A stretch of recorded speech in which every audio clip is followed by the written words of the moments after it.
Good evening, good morning, good afternoon, or whatever time you're watching this. Welcome back to Socrates Jones, Bro Philosopher 2. We're picking up right where we left off, where we found out our roommate is working for a secret government organization called Capra. Insane. Chapter 1, The Price of Wisdom. Start. What is this place? Capra, the central authority for philosophical research advancement? Get out. We study ways to apply philosophy to the world. Since we heard what happened to you 3 years ago, we've mostly been studying the intelligible realm. I may have been requested to be your roommate to study your trips there. Hold on one second, I'm about to crash out. Are you okay? Take a deep breath. This must be totally overwhelming. Yeah, just a bit. In the last few minutes, I've gone from worrying Mom might be dead to only catastrophically injured to learning she ran a secret lab out of my school. And not only that, the lab is doing science on an afterlife I didn't know anyone else believed existed. You also learned I worked there. Oh, right. My roommate also works at the secret lab. That one's a doozy. I guess I'm just bracing for another curveball any second. Like, your parents are both from space, or this world is the dream of a flying fish. Luckily, there's little evidence to support either hypotheses. You must be Ariadne Jones. The boss speaks highly of you. I would hope so. She's my mom. And you are Marcus Plato, lead engineer. Really convenient names these individuals have. The machinery you see, I'm responsible for it, including, I assume, the reason you've been brought here today. Bro casually built a portal to the afterlife. Yeah, I'm pretty chill. What is that? The pinnacle of our research, a portal to the intelligible realm. Are you serious? That's possible? I need the full backstory. Capra's always been Boss's pet project. She used up much of her clout to fund initiatives promoting philosophy. Our early efforts, however, left much to be desired. Millions were spent on educational software no one used. Our TV series was only slightly more successful. And then there was the musical. We don't talk about the musical. The point is, Capra wasn't working out, and Pythia knew it. I wonder if her name's like a pun on Pythagoras. We were to be shuttered until a single phone call changed everything. There's a plane of existence beyond this one, a world containing all the greatest thinkers, and I've been there. I thought Dad was ridiculous for telling her. I never realized she believed it. Pythia said Socrates isn't creative enough to invent a lie like that. Well, that's rude. Oof. Needless to say, certain parties in the government were, say, very interested in this discovery. Our budget ballooned. And in time, we completed the portal you see before you. At first, we merely looked through it. We watched philosophers debate, getting new insights on their ideas, opinions on the current events, but Pythia always dreamed of the opportunity to actually visit. So what, Mom just went through? Yeah, what gives, Marcus? We weren't supposed to test trans-dimensional travel until next year. You know how Pythia is. Light turned green, she dove in. She said she couldn't afford to wait. Light turned green? The portal only works when you're in there. We ride your connection to the realm. Yep, keeps getting weirder. Our portal only goes one way, but Socrates' account established the existence of a gate on the other side. Yeah, it's what we used to return last time. Yeah, I was dead last time, so, we believe that by traveling through the gate, we could bind it to our portal, creating stable bridges between planes. That's how we'll achieve our ultimate goal, making the wisdom of the ages accessible to all. But if that's all she has to do, why isn't she back? I don't know. Ariadne, none of us can safely enter to see if something has gone wrong, but you can freely send your consciousness between the two planes. I know it's not a small thing to ask, but I'll do it. Really? Of course, I'll do it, and I'm not going to let my mom spend eternity with dead philosophers, even if she has been using me to further her political ambitions again. Yeah, fucked up, Mom. I hope we have a debate about that. Holy shit. Just gotta find a nice corner to nap in. Here in the lab? Sure, why not? Sleep deprivation is my superpower. Hawk Tool, more like Honk Shua. Ariadne Jones, I'm glad you've returned. Oh yeah, Arbiter. Fess up. Where's Mom? I led her to the gateway. She need only step through to return once to the land of the living. However, it appears she had other plans. See for yourself. And as I stand here before the gate that leads back to my world, I can see glorious future together. That's not a mic, Pythia. A brighter future, where wisdom is valued by all. Philosophy will once again be respected as the invaluable profession it is. Children will sing the praises of Kierkegaard and Kant. I think I've heard this guy's name before, and I can't remember the pronunciation. So support our shared dream and tell everyone to vote Pythia. Can these guys vote? I mean, more than half these guys aren't American. You've got to be kidding. Pumpkin, you're back. Mom, everyone at Capra's worried about you. Seriously stayed just to give a stump speech? These philosophers can't even vote. They can't vote no, but they can get out the vote. I drank water pretending it was Everclear, because holy shit. Nothing unites the public like nostalgia for dead people. And we can unite the public, we can accomplish anything. That one makes our democracy the perfect political system. Ouch! What? Mom, that doesn't even...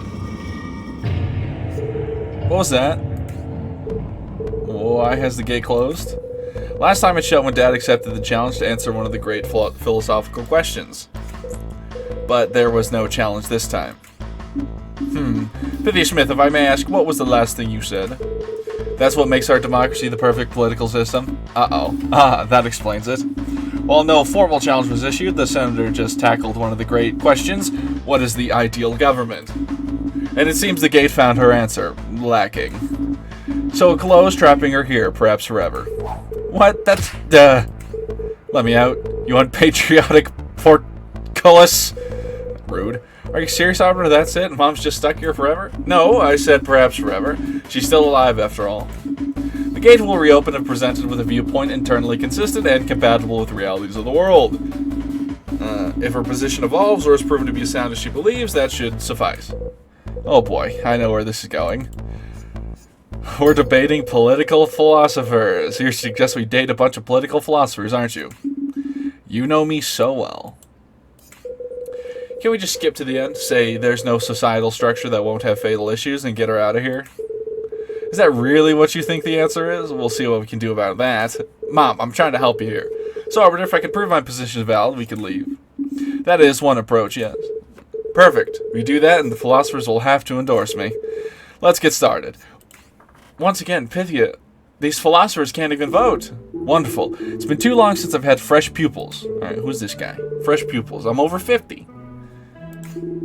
A mere drop in the ocean when compared to my thousands. Pythia Smith, Ariana Jones, allow me to introduce Kong Shu. Now, I almost said Kong Ki, but I'm pretty sure QI is SH. QI makes an SH noise in Chinese. So, Kong Shi. Known to you as Confucius. I never knew that. Born during the spring and autumn period of Chinese history, his ideas have greatly influenced the world. They had particular impact during the Han Dynasty, a period of growth and prosperity for the region. Well, we're here to test how his political philosophy holds up now. Tell us, Confucius, what is the ideal form of government? When building a home, is it not best to start at the foundation? Ruling is a role like any other, an important role, but a role nonetheless. In order to understand that role, one must first understand the importance of roles themselves.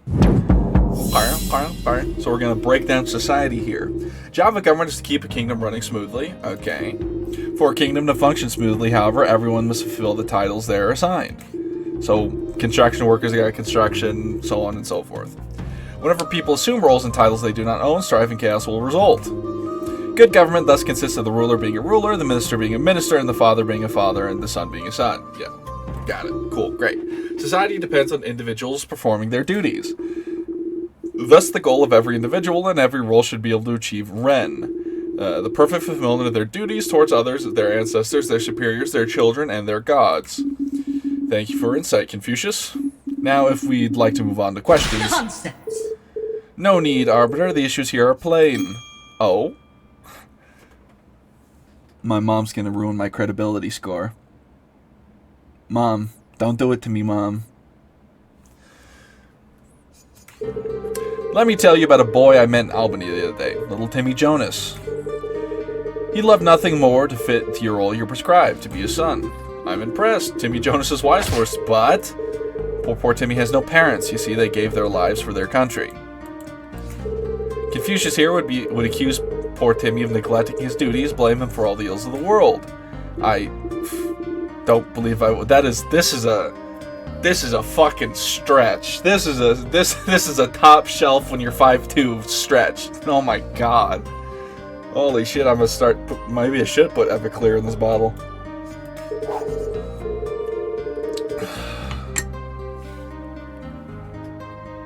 I know it's parody, but modern politics is reaching the point of beyond parody. But having a record, good government consists of the son being a son. It's clear my opponent hates orphans, but to the Timmies of the world, hold on, pause.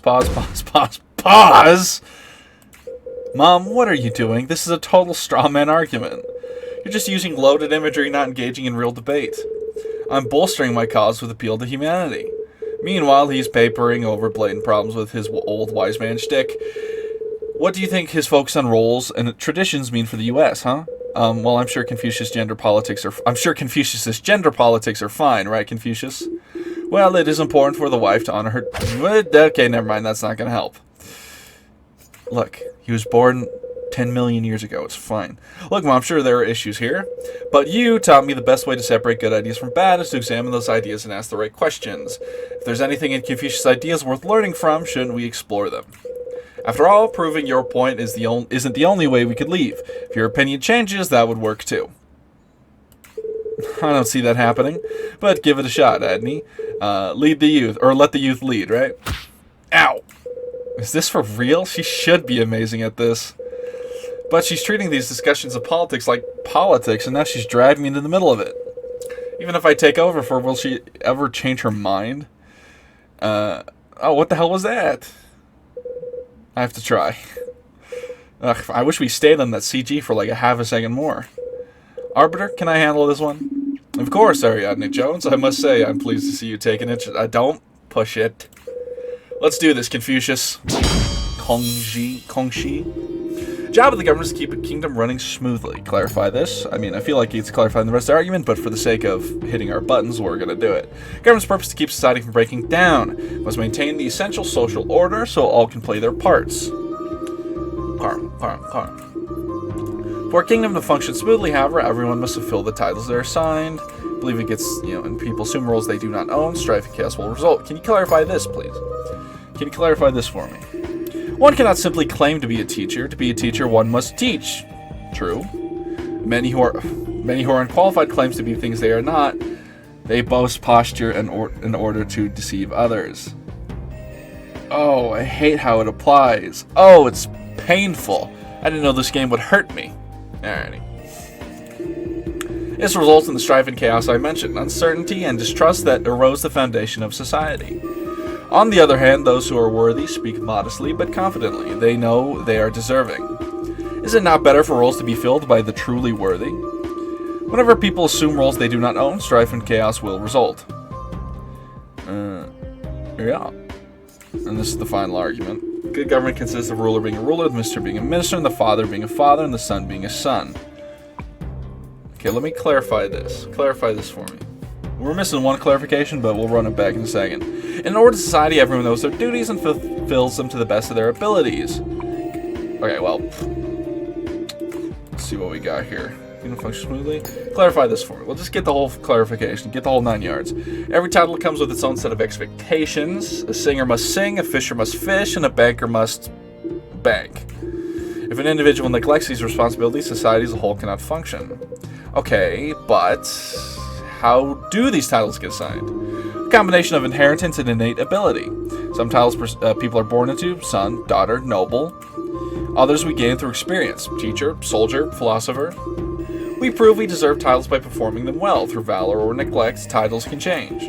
In the end, all claims must be reconciled with reality. Titles must be earned out of the idea slate.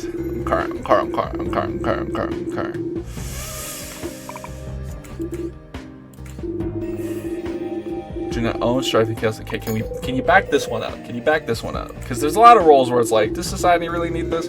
Imagine that builders tried to farm and that farmers tried to build. It's a problem not apparent. One cannot grow a house, nor can one build a tree. Could be interesting to try. Not again. Again? You did try, Adney, when you were 7. The tree you built fell through the window.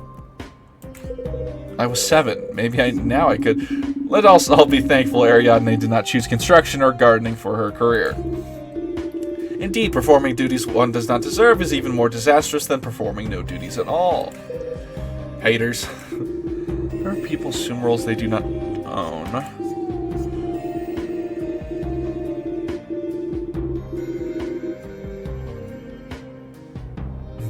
I'm thinking. What's the backing for this? Flows from my previous... Okay, yeah. Roles are important to a functioning society. Good government is one that emphasizes such roles.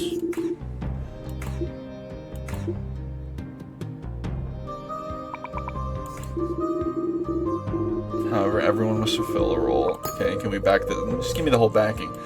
Imagine a kingdom where builders refused to build and farmers failed to farm. Society where no one felt any obligation to do anything. Okay, I'm imagining it. And what do you see? Not much. Some people are sitting in the dirt, eating the dirt. It's not very tasty. Dirt rarely is. Your imagination has served us well. When individual roles are not performed, the whole cannot exist. But when all are assigned roles in which they are diligent, society will thrive. There's gotta be something I can challenge here. The titles must be earned.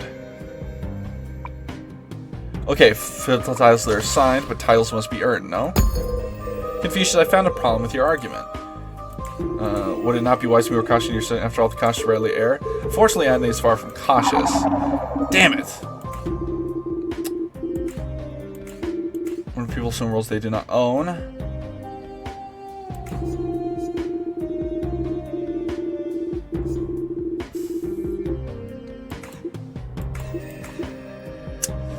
Alright, I guess we'll just go for the backing on this one. Kingdom in discord is hardly kingdom at all, thus the first duty of government is to keep dysfunction from occurring.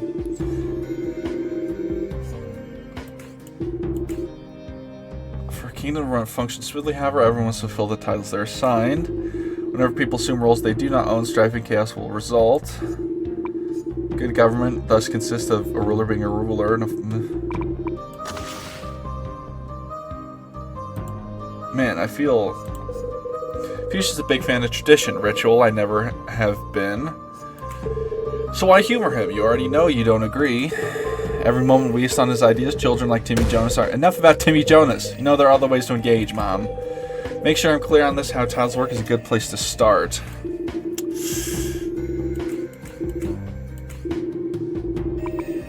Oh man, this might suck, but I'm gonna try this. There we go. I think I challenged something I already got the argument from. Fuchsia, for society to function, everyone must stick to their roles, correct? Correct.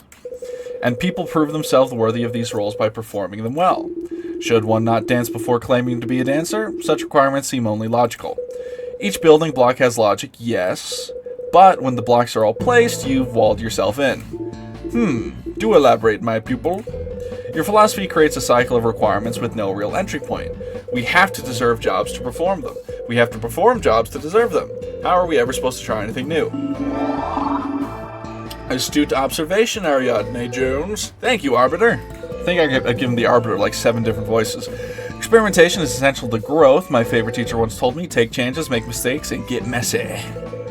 But the motto in your school, Confucius, or as someone else said, go out on a limb, that's where the fruit is.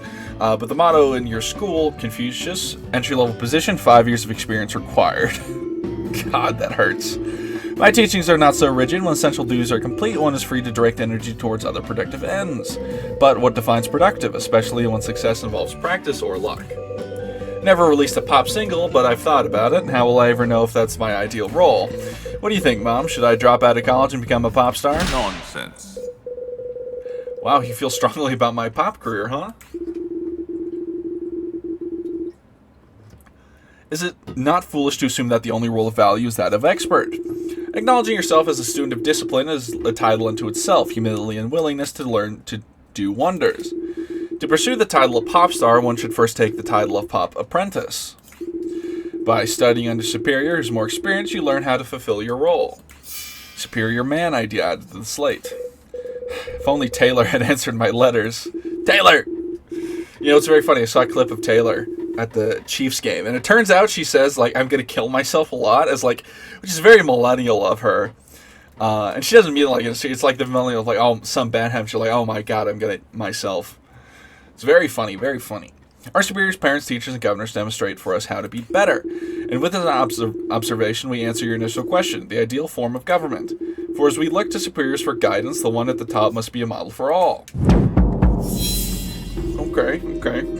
Bearings of the title ruler stand at the top of society and shaped through self-discipline. Though orders, punishments, and coercion may help in the short term, they do nothing for the people's sense of duty.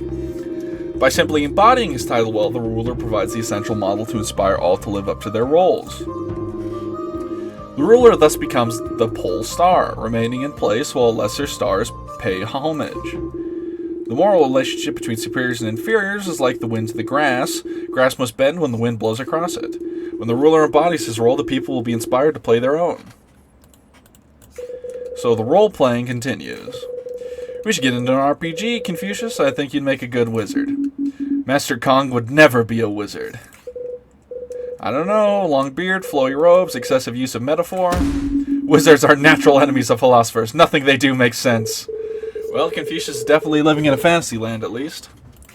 Mom, add a look. Remember my first campaign for the school board? I was 6. All I wanted to do was protect humanities classes in our district. And it was going fine until I said offhand that people should pay better attention to their nutrition. My opponent published a big expose on how he wanted to ban pie, even though they even labeled it pie-geddon. I thought if I led by example, laughed it off, it had passed, but taking the high road didn't work. I lost. I'm troubled such behavior still exists. Even in my time, legalism was emerging as a prominent movement. Legalists overlooked the value of tradition and honest work, instead emphasizing in deception, hidden intentions, the power of law itself. Wow, not much has changed. Legalism added to the idea slate. But you do truly believe the world is better for having such leaders? If stronger examples had been set, your opponent would have never used such decideful tactics. Well, I beat him soundly in the next election. No one remembers him now. Time to ask Confucius your questions. Alright, what we got here? What we got here, Confucius? You old bastard. Let's bring the title of ruler should stand at the top of the society, shaped through self-discipline. Just gonna read these again. Through orders, punishments, coercion may help in the short term. They do nothing for the people's sense of duty. But simply embodying his title well, the ruler provides the essential model to inspire all to live up to their roles. The ruler thus becomes like the pole star, remaining in place while lesser stars play homage. Boop, boop, boop. Alright, clarify this. Top of society. Ruler stands above all. In such position, their virtue will influence all. Can't get a backing for this. Figures such as king or emperor are known to everyone. As a result, their conduct can influence an entire kingdom. As children act out, if the parent goes astray, so too will subjects respond to their king. Thus, the ruler embodying virtue is essential to make the people want to be virtuous. Fair enough. I'll always read though as through. I don't know why. Though orders, punishments, and coercion may help in the short term, they do nothing for the people's sense of duty. Can you clarify that? Threats can make someone act, but cannot make someone want to act. Not truly. Backing. You can commit someone to do the right thing under the threat of force, but they will not truly decide to do that thing. Okay, yeah, kind of. Such situation will they not break from their duties the moment they can avoid being caught. But when someone wants to do good, you no longer need to ask at all. So it's more stable when people internalize the pursuit of Ren. Okay, I wish we got a little explanation of what red is, but I guess red is just doing the damn thing. Simply by embodying the title, a ruler provides the essential model to inspire all. Clarify that for me, would you? The ruler provides a model to all of what it means to own a title. People will see the king as a beacon of worthiness and thus feel the need to be worthy as well. I'm just going to hit all the buttons. I don't think I'm going to get punished for hitting these. Can you give a reason to support this statement? Do individuals not look to their superiors for guidance? Apprentices from masters, children from parents, all need a model to inspire them. In my time, I inferred this from observation, but recent studies also support this notion. Seeing another model kindness makes one want to be kind. As the superior of all, the ruler provides such model for everyone. For everyone, huh? But simply embodying his title well, the ruler provides essential model to inspire living up to their roles.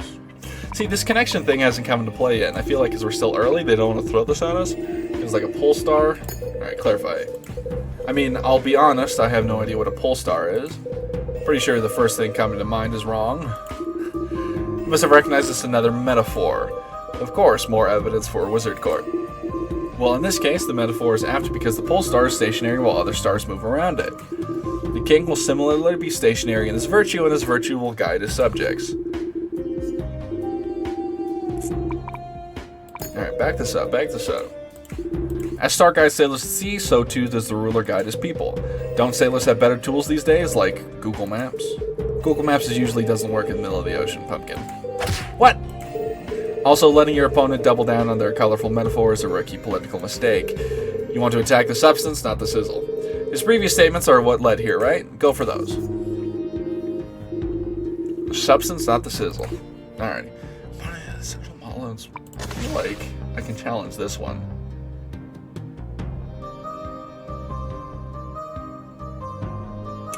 Contemporaries of Confucius found duplicitous practices and harsh punishments were the best way to maintain power. Hold on, your horses.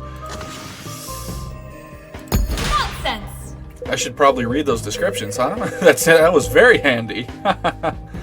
Confucius, how can you ratify the idea that laws are effective? After all, you admitted a large number of people believe in legalism. Laws can keep people in line, but they do so weakly. And we are looking for the ideal government, are we not? If you have to force people to behave within the rule of law, then your government is built upon unstable soil. Inspire them to want to behave, and you'll be far better off. I mean, I guess, but that kind of doesn't exist in reality. It's like a political system out of not reality, that's for sure. Thus, one truly deserving of the title would never rely on laws. Through order, punishments, the course made for this people's sense of duty. Whoops. Think cage. Superior man Confucius believes the model superior is necessary to know how to perform any role. Well, he stinks, that's for sure. The best way to prove yourself is to title and the obligations to come with it, perform those obligations.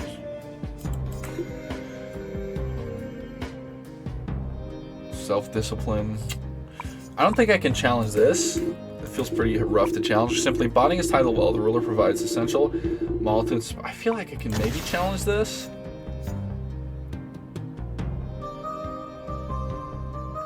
Oh, man. Well, let's consult. Confucius believes a just ruler makes everyone else want to be just too. Just look at the person above you, act as they do. Well, then no one ever overlooked them. Well, then no one overlooked in that model. I'm being sarcastic just in case someone takes my quote out of context. That was clear, Mom. Does bringing the title of ruler stand at the top of society?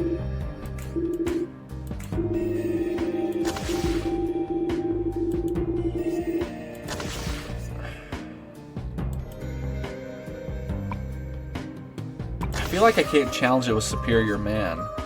At least the model of the superior is necessary to know how to perform any role well.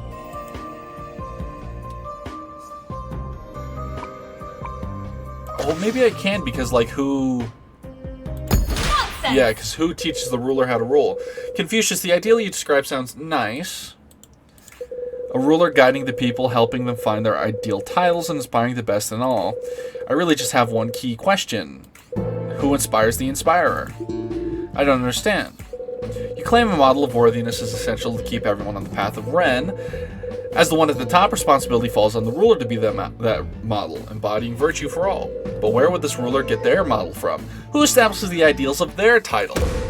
But there's no one above to keep them in line. Excellent point, Ariadne Jones. Agreed. This'll pull great with millennials. Also, I just remembered, I don't think I actually played Socrates Jones for the channel. I think I played it on my own. I did the demo for this one on the channel, I think. Oh well. Agreed, this will pull great with millennials. Thank you, Arbiter. And Mom, I guess... You confused us, Confucius. As is, we have no way to know if the ruler is truly fulfilling their duties. Should such an important position really stand without any checks? Should we follow in blind faith? You could easily be stuck with an inferior superior, and your entire system would fall to pieces. Nonsense. Nonsense! He even says nonsense like a wizard. It appears I still have more to learn about you. I see how the question of how a ruler becomes worthy of his title could be an issue, and when you have faults, you should not fear to address them. But is there not an easy way to tell if a ruler has obtained Ren? Is there? Sorry, you phrase so many things as questions, it's hard to tell which ones are actually rhetorical. That one was. Just as sunlight helps a tree grow strong, so too will nature help a ruler find his place. Government's right to rule comes from heaven, granting power only to worthy models of Ren. Rulers who act poorly will be plagued by famine and misfortune, inevitably leading to their downfall. For rulers in power, they must still have the mandate, as there's no way to keep power without virtue. As such, the entire system remains balanced. Hope this helped clarify the matter. It didn't. Okay, forget wizard, this guy's a freaking cleric.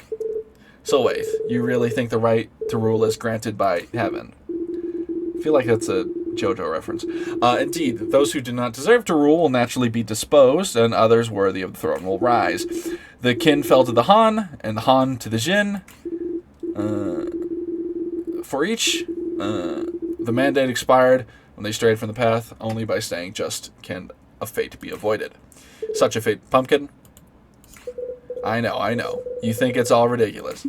The idea of a mandate from heaven long predates Confucius himself, though it clearly features prominently in his thoughts. And this concept was hardly exclusive to the region. Europe had a similar ideal, the divine right of kings. Yes, even now people claim politicians like they are gifts from God. Ow! But that doesn't mean we have to accept it. Unfortunately, simply rejecting an idea changes few minds, especially an idea such as widespread as this. But if you can find a substantial conflict in their worldview, your odds will be much improved. Right, then roll for initiative. Ari would be a D&D girl. A government's right to rule comes from heaven, granting power to only worthy models of Ren. Alright, as much as I want to challenge it with rolls must be earned, I feel like he'll just say, oh, well, they've clearly earned it in the eyes of God. So we're just going to get the clarification and backing for everything here. Can you clarify this for me? Without the favor of heaven, it is impossible to reach the throne. After all, the mandate will only select the worthy.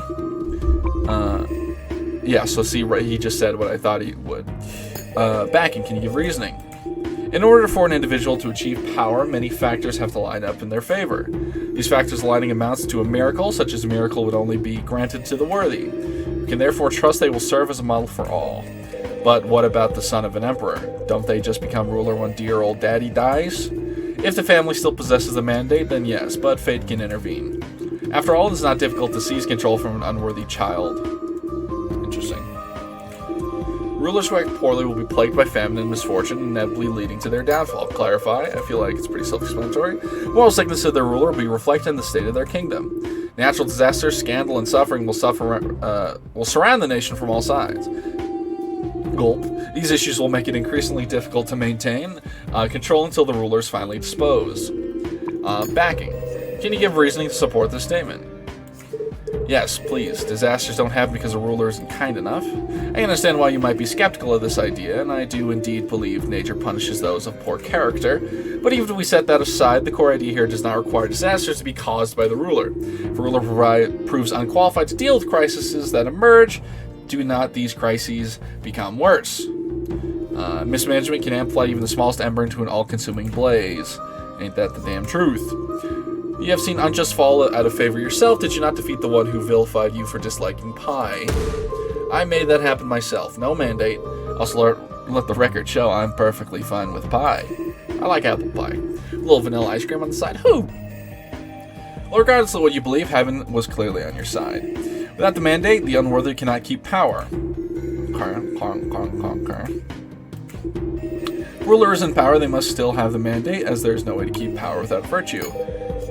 Clarify, I mean any ruler who's still in power, just maintain the mandate. After all, there's no other way to stay in power, not without the support of heaven. No other way to stay in power, huh? Interesting. Can you back that up? I mean, this is a religious argument, so backing is, like, rough. If you knew injustice and cruelty guaranteed, you would be removed from power. You would have no choice but to rule fairly. Thus, the divine mandate forces rulers to be benevolent. Rulers to be benevolent. But you're essentially saying that as long as someone managed to stay in control, they must still have the mandate. This is correct. No matter what they're doing. A leader can only maintain control through just actions. Do we have reason to doubt this? Huh. I feel like it can challenge that, but...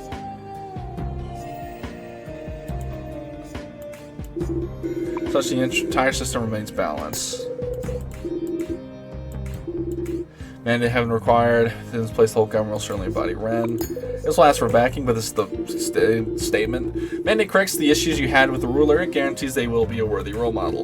And a worthy model at the top, how can people not be inspired to be better? That's just what you argued earlier. Indeed, by guaranteeing the character of a ruler, the mandate addresses your main concern. As a result, the entire system will remain stable. Alright, let's consult. Let's get the consult going. I feel like I can use the, to challenge some. I feel like I'm kind of twisted time loop, debating around and around in circles. I need to find a way to break free from this logical whirlpool, no matter what heaven intends. Okay, I feel like we can use title must be earned, maybe? Switch proofs of worthy new title and obligation come with it. It's one of those obligations. Let's do titles must be earned. Nonsense. Confucius, titles must be earned, correct? Simply being given power by heaven doesn't feel like earning anything. My pupil, my whole point is the mandate will only be granted to those who are already worthy of the title. Is it not true then that to rule, one still has to earn the right to rule? But, I mean, he really believes the mandate will inherently choose good rulers. Frick. Rulers who act poorly will be plagued by famine. For rulers in power, they must still have the mandate, as there's no way to keep power without virtue. Oh, man.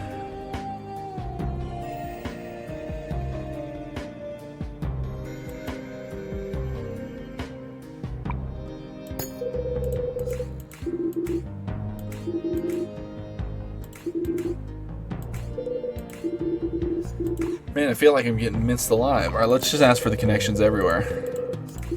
Establishes that only just rulers are able to keep power. For when the kingdom is beset by calamity, the people will know the rulers lost the mandate. I can challenge one of these things.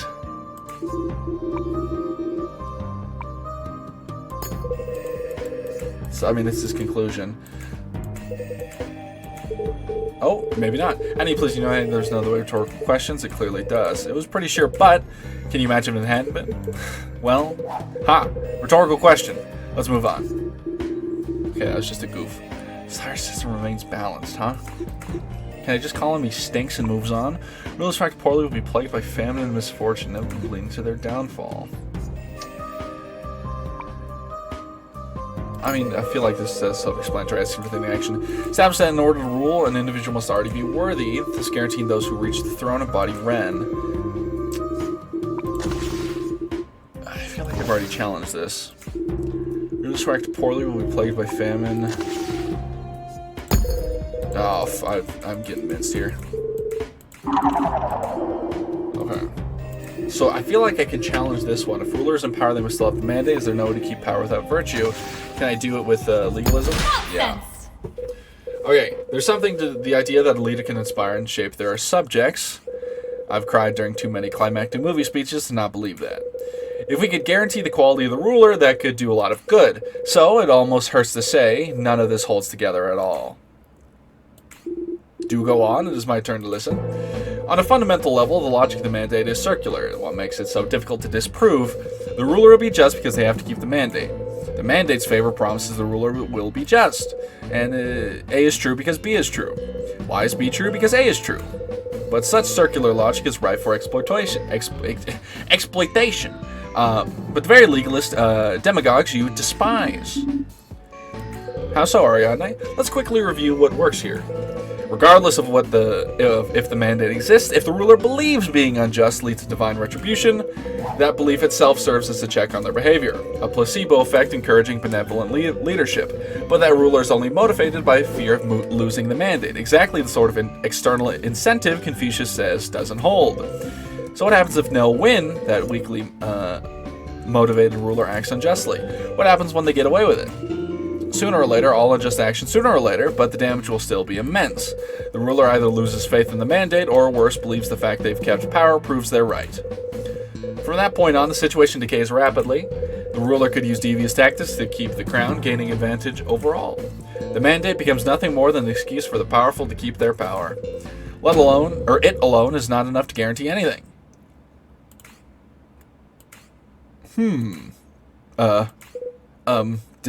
Did that not make sense? In my life, I've identified 3 central methods through which we may learn wisdom. The first, reflection, is noblest. The second, imitation, is easiest. And the third is experience, and it is the bitterest. So bitter it can be overwhelming. You have given me more to reflect on, my pupil. I must thank you. Well, very well presented, Ariadne Jones. I believe that concludes this debate. I require time to select a new challenger. This discussion has given me several ideas.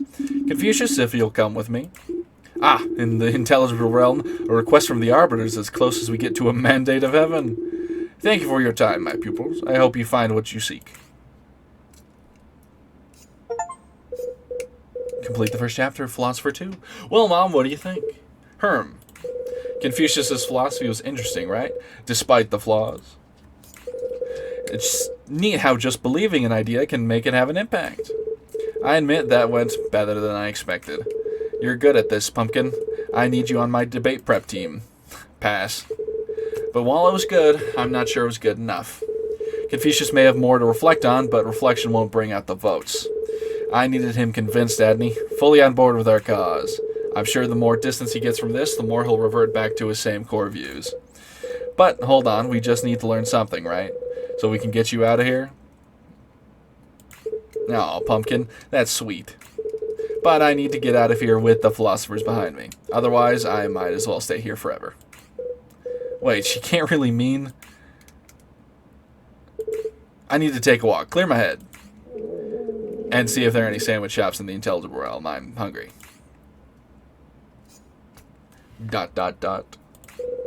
Should have known it wouldn't be easy to get her to back down.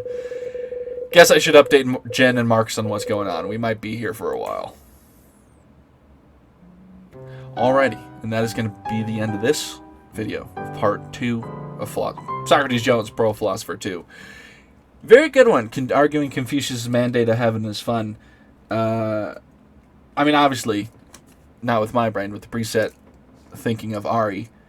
But it is fun. I mean, it's once again nice being introduced into things I didn't know. Like, I knew of Confucius. I didn't know what his beliefs were. So it's nice to learn things. So, if you made it this far in the video, thank you for watching. Like and subscribe, or don't.